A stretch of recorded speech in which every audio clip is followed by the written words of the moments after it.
Well, welcome back. And okay, remember that we have mentioned that there is a flaw in this naive solution, where the naive solution is to assign a random integer for each query, and use this based on this random integer. We decide which query will be kept. Right. Now let's look at what is the problem with this naive approach. So the question is simple. We just want to know the fraction of queries by an average search engine user that are duplicates. So here we just change to another representation of the same question. Right? The question, original question would be, how often did a user run the same query in a single day? Now the question is, what fraction of queries by an average search engine user duplicates? So essentially, they are the same. Now let's suppose that each user issues X queries once and D queries twice, right? So in total, we have X plus 2D queries, right? This part is simple. Now, the correct answer to the above question would be, because we want to know the fraction of queries by an average search engine user are duplicates. So the duplicate queries, the number of duplicate queries is D, and the number of total queries, total distinct queries is X plus D. So the correct answer, because we're asking about the fraction, is D over X plus D. And if we use the proposed solution where we keep 10% of the queries, now let's do the computation and see what's happening. Now, because we have X queries once, so for these parts, there will be 10% times X, which is X over 10 queries. That is a singleton will be kept, right? And for the duplicate queries, because there are in total 2D such kind of queries, we also use 10%, so it would be 2D over 10 duplicate queries. Now, although we have this much queries that are duplicate queries, but how much of them are indeed a duplicate in this sample, right? The answer would be D over 100. Let me use an example to illustrate this. Now assume these D queries, their ID is from 1 to 10.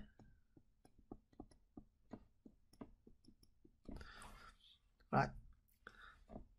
So because they're duplicate, so we expect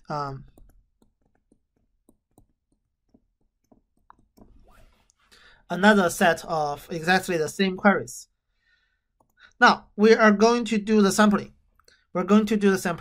Now remember, we keep 10% of the queries.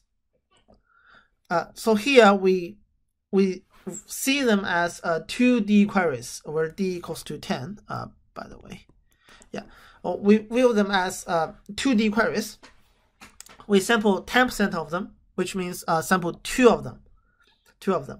So this 2 of them, the probability that we happen to send 2 identical queries, where only in this case we would have a pair of duplicates, right? So what is the probability?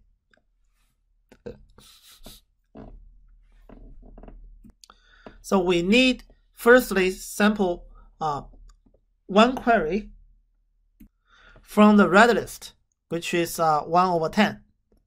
And then we need to sample exactly the same query from the blue list, which is also the probability is also 1/10. So this is 1/100. 1/100 times D, because we have D queries that is issued twice. Right. So this number is for the a pair of duplicates. So for D duplicates queries, or D duplicate queries, what is the expected number of queries that appears exactly once? We can do the computation similarly. So we take one from the red list, which is 1/10, and either 9. I mean, if we take this one, then either one of two from 2 to 10 from the blue list. If we take it is considered as appear on exactly once, right? So it's 9/10. And if we do it reversely, we take from blue list first, and then take from the red list. So we plus this 9/10 times 1/10 again, which will have 18D over 100. You can also get this number by using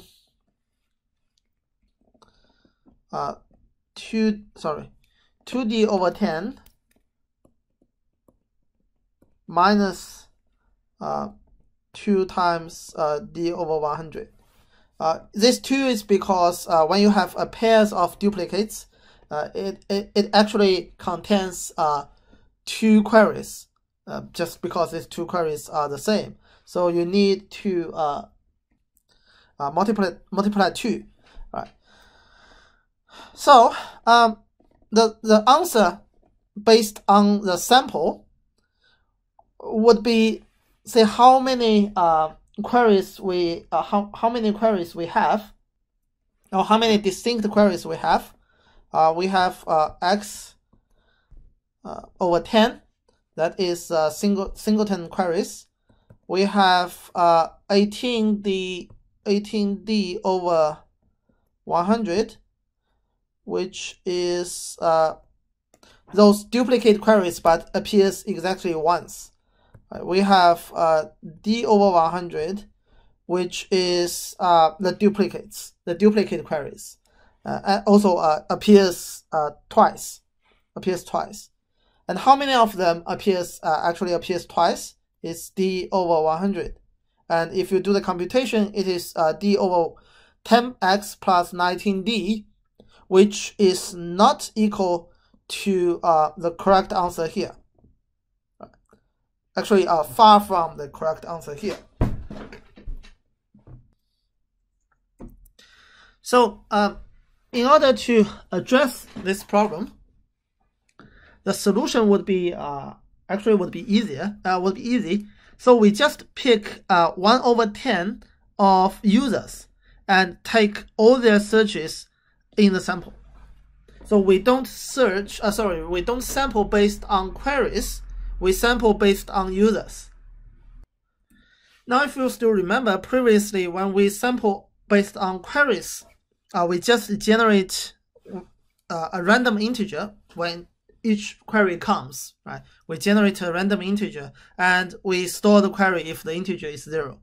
Now for the users, it's different, because every time it comes a query, not a user, right? For example, I do the Google search, say in the morning, and then in the evening, right? But you do the search in the morning and in the afternoon. So you can expect, for a single user, the query comes at different time period.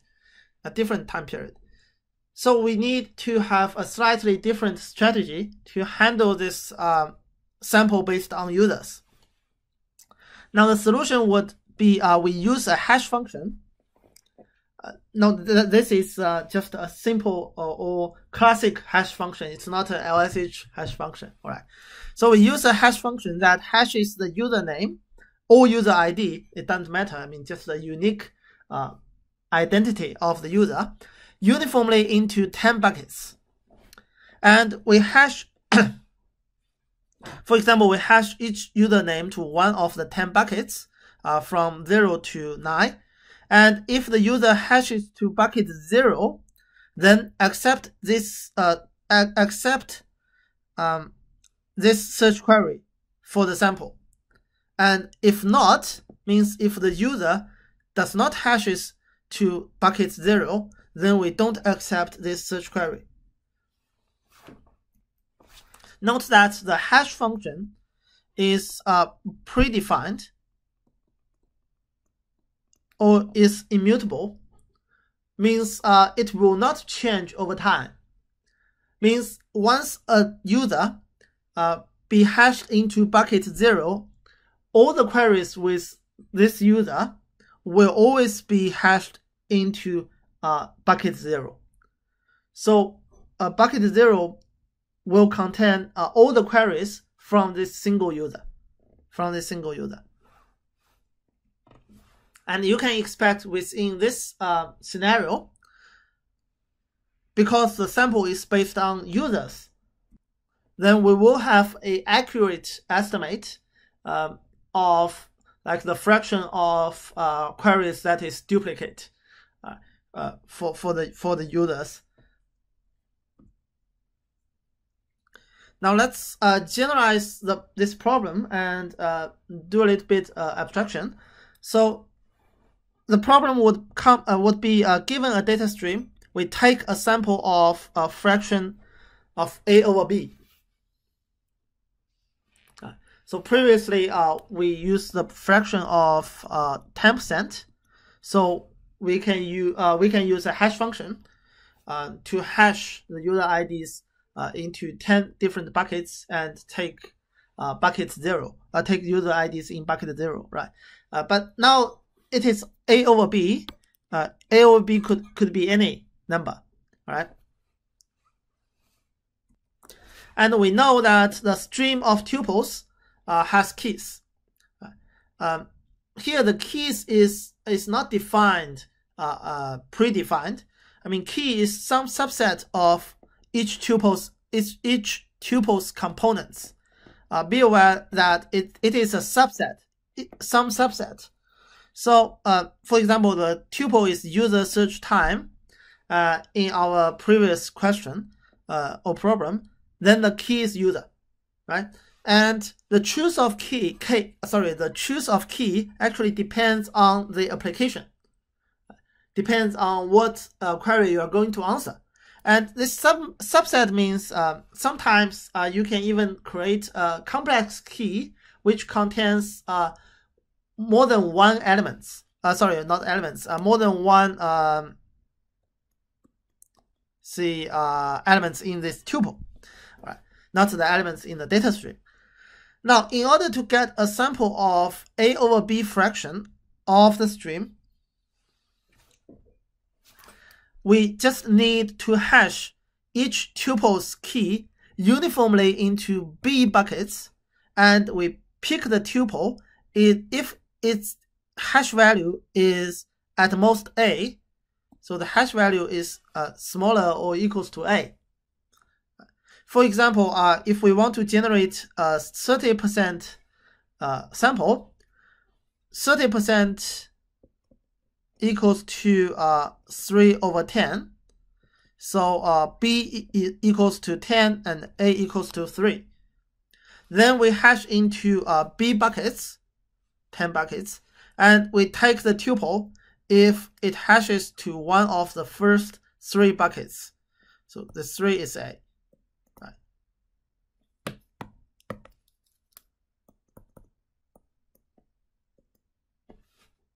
All right, so in this case, we can handle any fraction of A over B. Now we consider the second sub-problem in this sampling problem, which is a fixed size sample. Right. So suppose we need to maintain a random sample S of size. The size is exactly S tuples. This is extremely useful when the main memory size is limited, or we have a constraint of the main memory size that we're going to use. And actually, this is more like the empirical cases, since we can't, as I have explained before, we can't expect to have unlimited space to store a fixed fraction of streamed data. Right. So the fixed size sample is more realistic, but also more difficult. Why? Sorry, not this. Why is why we do this is because we don't know the length of the stream in advance. So we can't decide the fraction if we use a fixed fraction sample or fixed proportion sample. Right. So we suppose that at time n we have seen n items. Because as we mentioned, we want that each item in the sample S with equal probability. So because we have maintained S tuples and we have seen n elements, so this equal probability is S over n. Is S over n. Now let's think about this example where S equals to 2 and the stream is like just characters. Note that the same item, under the context of this problem, the same item is treated as different tuples at different timestamps. This is easy to understand because a tuple, for example, before it is user query and time. So basically, the tuples in data stream always have a time as part of it. Right. So which means even the same item, so chair, character, and time, because time is different, the tuples are different. Tuples are different. Even the characters are the same. So this is the example of the stream. You can think of like A comes at time 1, X comes at time 2, and so on and so forth. Now at n equals to 5, where we have seen 5 items. Right?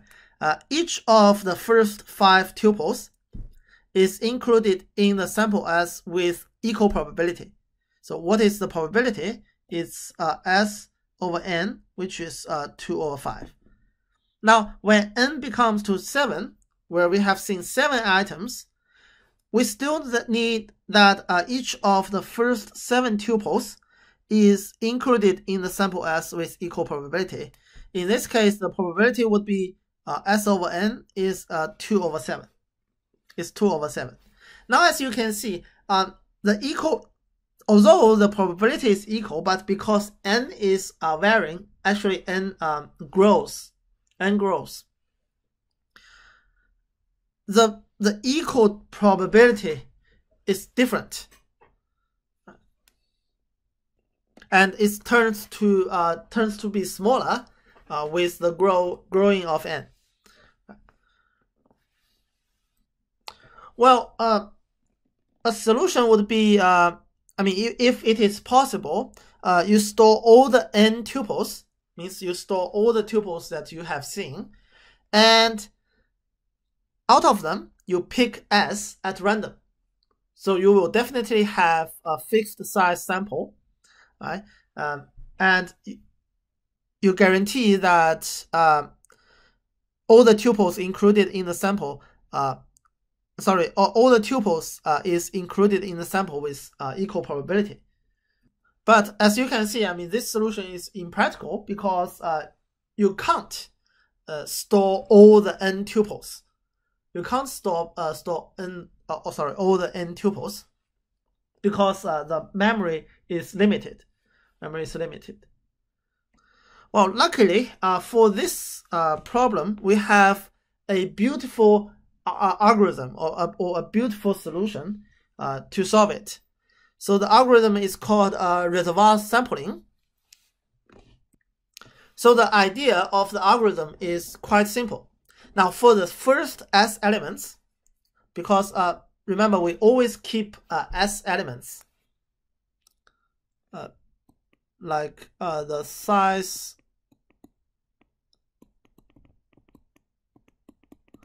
of sample is S. Now for the first S elements in the data stream, right? We keep all of them.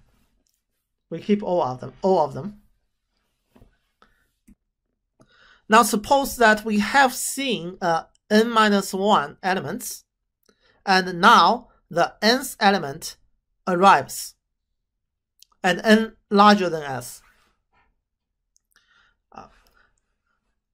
So means that in this scenario we already have S sample stored or kept. Now what we're going to do is that with probability of S over n, we keep the nth element. Otherwise we discard it, means we ignore it. So in order to achieve the probability, we can just we generate a random integer. We generate a random integer from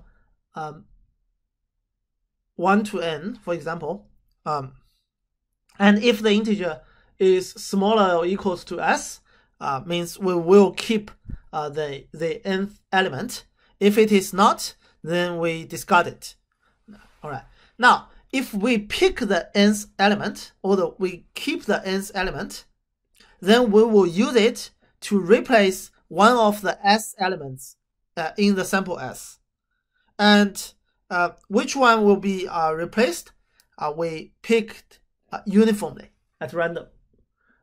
So if we pick the nth element, then we replace it with a uniformly and randomly selected sample within this S elements in the sample.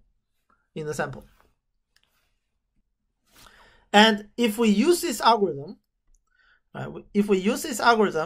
then the algorithm maintains a sample S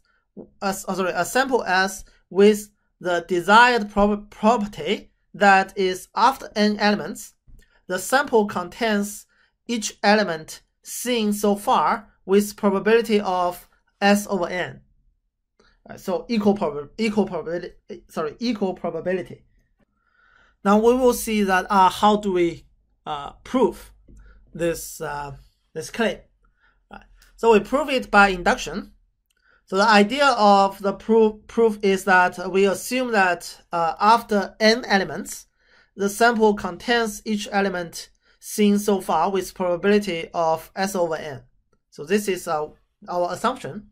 We assume that the claim is true for n elements. Now we need to show that after seeing the elements of n+1, the sample maintains the probability.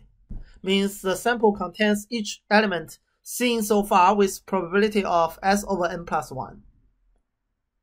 Right. So we assume that the claim holds for n elements, and then we prove that it is true for the n+1 elements. Right. So as a proof by induction, we need to start from the base case. So the base case would be n equals to S. Now after we have seen S elements in the sample S, then because these S elements are all the elements that have been seen so far, because so far we only see S elements and we store all of them, means the probability of this element in the sample is 100%. 100%. So it's S over S equals to 1. All right. Now we consider that after n elements, the sample S contains each element seen so far with probability of S over n.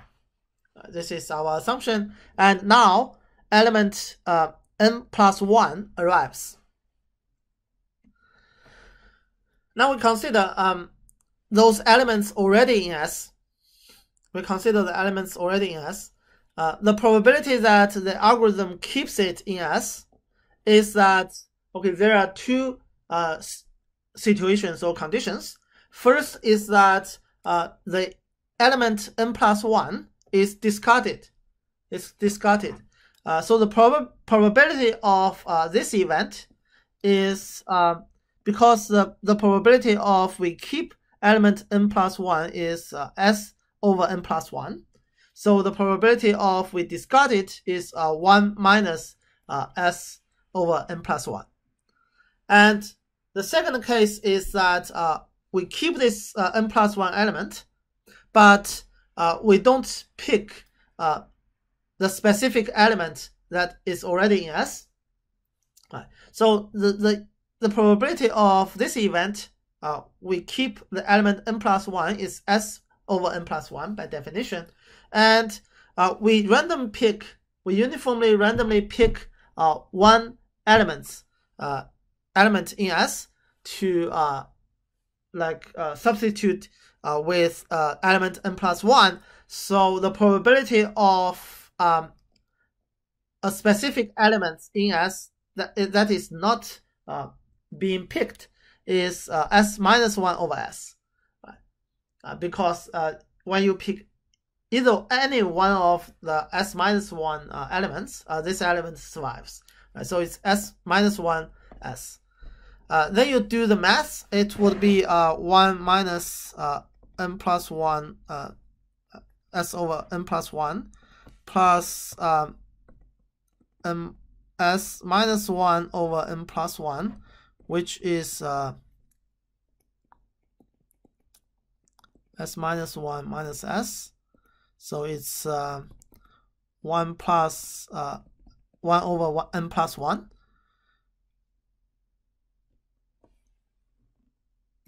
Sorry, here should be a plus and here should be a minus. So it's n over n plus 1. N over n plus 1. Now we consider at time n, the tuples in S were there with probability of S over n. Now the time is n plus 1. The tuple stayed in S is with probability of n over n plus 1. Because only when the tuple stays in S, because only when the tuples in S at time n, it has the chance to stay in S in time n plus 1. Right. So the probability of the tuple is in S at time n plus 1 is use S over n times n over n plus 1, which is S over n plus 1. S over n plus 1. Now, this is the probability of the elements in S at time n plus 1. But the elements, the tuple. The tuple has the tuple is in S at time n already. So that means we have missed another one, which is the new one, the new element n plus 1, tuple n plus 1. So for this tuple, if you still remember, the probability that we keep it is S over n plus 1. Right. And when we keep it in the first step, when we keep it in the first step, we will definitely keep it after we do the substitution. So that means for the new element, the probability of it is in S is S over n plus 1. And for the old element, the probability of it is in S at time n plus 1 is also S over n plus 1. Then the claim is proved. Now we have seen two different types of subproblems of sampling in data stream. So one is fixed proportion and one is fixed size sample. So for fixed proportion, the key is to select a proper key based on the application. But again, this fixed proportion sampling is not very empirical. It's not very practical because of the limit of the memory size. Now for the fixed size sample, this algorithm, reservoir sampling, is elegant, right? It's elegant. It is simple and it maintains a very desired property. In fact, this algorithm does not only being used in sampling in data streams, but also some other applications as well. But when you use it, you need to be aware that the size of the sample will maintain the same. Will always maintain the same. All right. So that is for sampling in data stream. Now let's look at another set of problems. So a useful model of stream processing is that queries are about a window of length n, which means the n most recent elements received. So the query is based on the last n elements in the stream at the certain point. So the interesting case or the problem is that n is so large. So the data cannot be stored in memory or even on disk. So, or say there are so many streams that windows for all streams cannot be stored. So anyway, I mean the scenario is that n is large, or for whatever reason you can't simply store the last n elements in the data stream, right? And yet you still need to answer the query about the window of the last n element. So an example from Amazon is that for every product X, we keep a 0-1 stream for whether that product was sold in the nth transaction. Now that we want answer queries like how many times that have we sold X in the last K sales, or in the last yeah, here K is in here.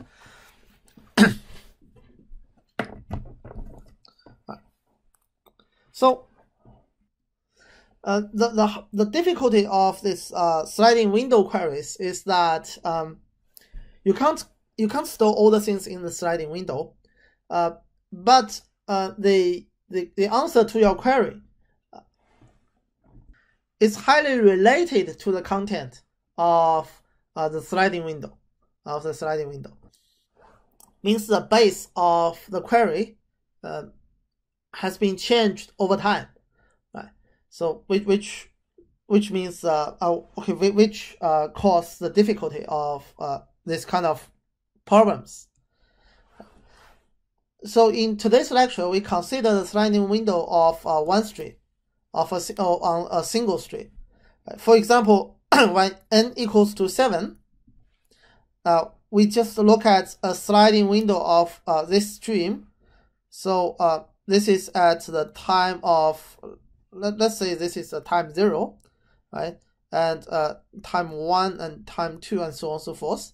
So each time you will slide the window, means you will discard the first one, which is A, as in this case. You discard the first one from the window, and you add a new one. Oh yeah, sorry. Here is sorry. This should be time 0, and time 1 and time 2. Yeah, this is much better. So you will add the new one, add the new arrived element in the window. Right. So you throw the oldest one, and add the newest one. This is how a sliding window works. All right. Now we consider a simple problem, which is counting bits. So we have a stream of zeros and ones, and we want to answer queries of the form that is how many ones are in the last k bits, where k is smaller or equals to n. So we consider n as a upper bound of k. N is the upper bound of k. Now the obvious solution, or the naive solution, would be we store the most recent n bits, right? So when a new bit comes in, we discard the n plus 1 bit, right? So for example, if n equals to 7, we always store the most recent n bits. Then when the new bit comes in, for example, this 0 comes in, we throw this 1 and we add this 0 into the sliding window. And if since k is smaller or equals to n, we can always answer the questions like how many ones are there in the last k bits, as long as k is smaller or equals to n. For example, if k equals to 4, with say the current window is this pupil ones, so the answer would be 3, right? And if k equals to 6, the answer would be 4, and so on and so forth. All right. So the problem of this scenario or this solution is that you cannot get an exact answer without storing the entire window. Right. And the real problem is that we cannot afford to store n bits. I mean, consider the extreme case where n is equals to 1 billion, for example, and we are processing 1 billion streams, right? But anyway, we still consider a single stream in today's lecture. But anyway, n could be extremely large, so it is not affordable for us to store n bits in the memory or even on the disk. So, but we are happy with an approximate answer. I mean, if we can get an approximate answer, but with the guarantee of the quality, then it is acceptable. I mean, in exchange, we do expect that the approximate answer would cost less space, right? Or say we don't need definitely. I mean, we don't need to store n bits. All right, now let's start from a simple solution, or rather say it is not really solve our problem because of its strong assumption. Now, anyway, let's look from the start. So the question is, how many ones are there in the last n bits, right? And a simple solution that does not really solve our problem is based on the assumption that is the zeros and ones are distributed uniformly. not saying well, let me see. To be precise, it should be the ones in the data stream are distributed uniformly, and the zeros in the data stream are distributed uniformly as well. So, for example, if the data stream has, say, 1/3 ones, 1/3 of them are ones, and 2/3 of them are zeros, then both ones and zeros are distributed uniformly. Means you take any of the n bits, you would expect it to see 1/3 of them are ones and 2/3 of them are zeros. Right. So if we under this assumption, as you can see, you may already have the idea how to do it. Right. So we maintain two counters, S and Z. So S is the number of ones from the beginning of the stream, and Z is the number of zeros from the beginning of the stream. So by using S and Z, we can actually recover this 1/3 or 2/3, or actually A over B. It depends on what's the question. So how many ones are there in the last n bits? We know that the proportion of ones in the whole data stream should be S over S plus Z, and under the uniformity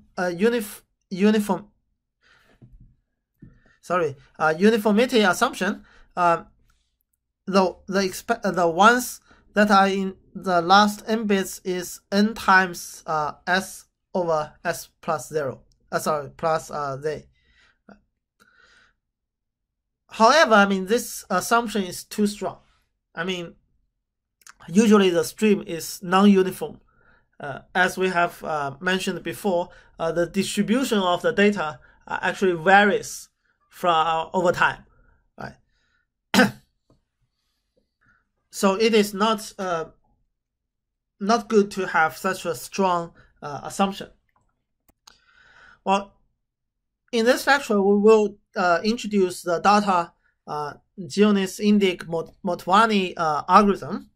By the way, these are the 4 authors of this paper, and actually these 4 authors are also the authors of the LSH paper, a set of LSH papers.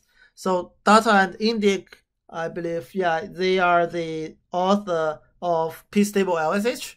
Gionis, Indic, and Motwani is the original LSH paper published in 1998 as well.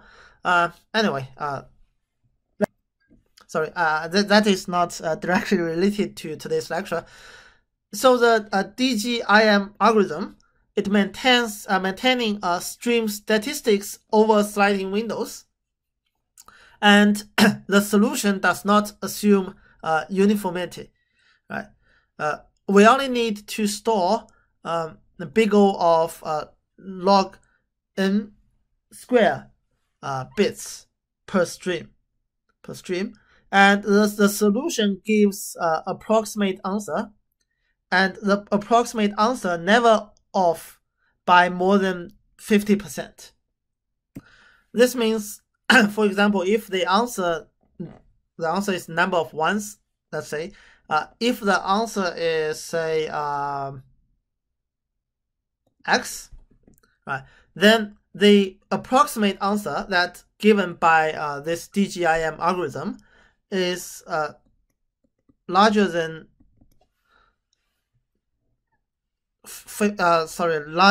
half times x, right? And this error factor can be reduced to any fraction that is larger than 0 with a more complicated algorithm and proportionally more stored bits. So this is kind of easy to understand. I mean, it is just a trade-off between accuracy and space. So let's start from a simple idea of the exponential windows this idea does not really works.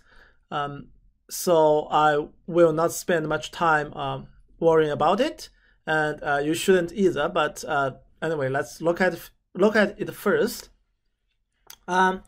So the idea is to summarize exponentially increasing regions of the stream and looking backwards. So exponentially increasing regions means like here the regions has a size of 1 bit, and the regions in red, the yellow regions has the size of 2 bits and size of 4 bits, as you can see, 4 bits and 8 bits and 16 bits, so on and so forth.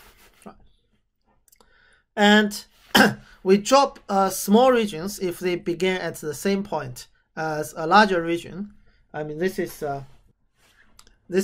easy to understand. I mean, we don't really need a region here, because we can simply use 10 minus 4. We can have 6, or which is the region in this part, right? By the way, the numbers here represents the number of ones. So you can take any region, for example here, the region of 4 bits has 3 ones, so the number is 3. Right. So as long as we have this kind of exponential windows, we can reconstruct the count of the last n bits. Well, except we are not sure how many of the last 6 ones. Here we have a windows of width 16 has 6 ones. So we don't know how many of the last 6 ones are included in the n. A little bit more about the exponential windows. I mean, you don't need to worry about where the buckets begin or end in this algorithm, since that is determined completely from the from the count of bits received so far. And also the rule of updating is when a new bit comes in, we create a bucket of length 1 with the count. It depends on what the bit is. So the count would be 0 or 1.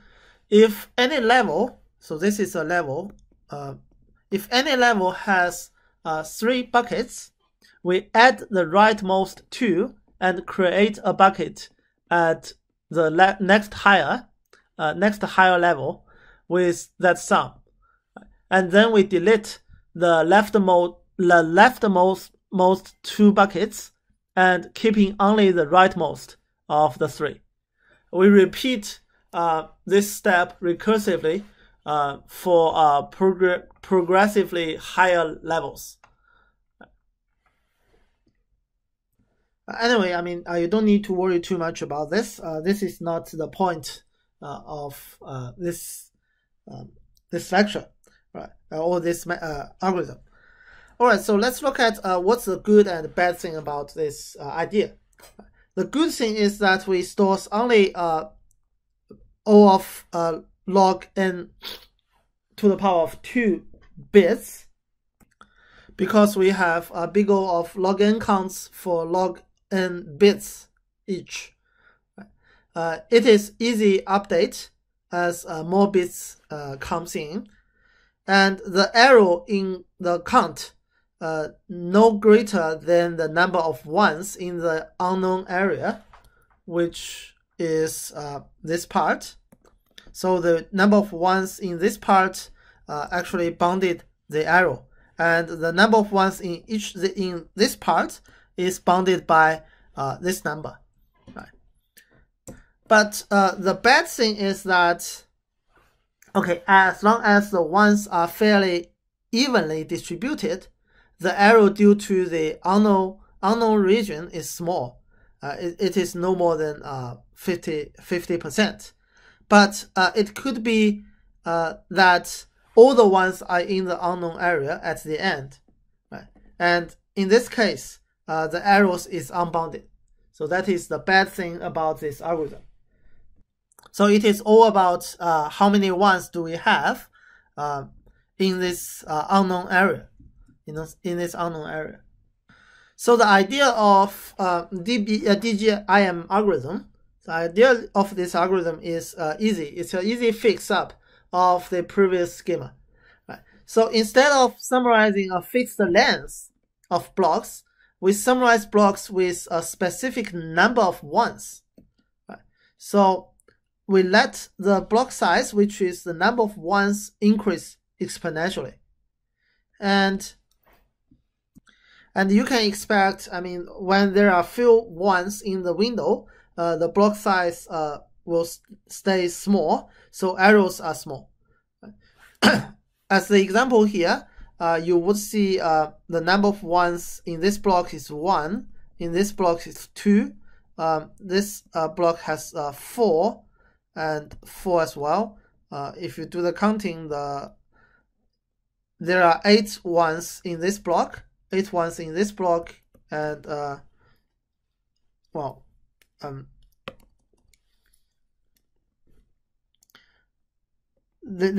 this is just a part of a block, so there should be 16 ones in this block. All right, so that's pretty much all for today. We have to stop here. In next lecture, we will discuss the detail about this algorithm and the implementation detail and the proof of the correctness of the error bound of this algorithm. All right. So that's all for today, and see you on